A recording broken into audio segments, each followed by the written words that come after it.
Thailand બેંકોકથી 1,40,00,000 થી વધુની કિંમતના પ્રતિબંધિત ડ્રગ્સ હાઇડ્રોવીડનું સ્મગલિંગ કરતા ઈસમને સુરત ઇન્ટરનેશનલ એરપોર્ટ ઉપરથી ઝડપી પાડતી આંતરરાષ્ટ્રીય ડ્રગ્સ રેકેટનો પર્દાફાશ કરી સુરત શહેર ક્રાઇમ બ્રાન્ચ તારીખ 17/11/2025ના રોજ ડીસીપી ક્રાઇમ સુરત શહેરના હોય તેઓના અંગત અને વિશ્વાસુ બાતમીદાર મારફતે મળેલ બાતમી હકીકતના આધારે મુંબઈનો જાફર ખાન ઉર્ફે જાફર મોબાઈલવાલા નામનો ઈસમ બેંકોકથી હાઇબ્રિડ ગાંજાનો જથ્થો લઈ બેંકોકથી સુરતની air India express flight number IX263 માં બેસી આજરોજ સાંજે 7:40 વાગે સુરત એરપોર્ટ આવવાનો છે, જે બાદની હકીકતના આધારે સુરત શહેર crime branch, Dumas police, air intelligence unit,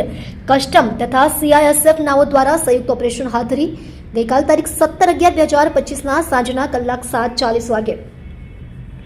બેંકોકથી Surat આવતી એર ઇન્ડિયા એક્સપ્રેસની ફ્લાઇટ નંબર IX263 માંથી બાદની હકીકતવાળા પેસેન્જર જાફર ખાન ઉર્ફે જાફર મોબાઈલવાળાને સુરત ઇન્ટરનેશનલ એરપોર્ટથી પકડી પાડી તેની ચેક ઇન લગેજ ટ્રોલી બેગમાંથી પ્રતિબંધિત ડ્રગ્સ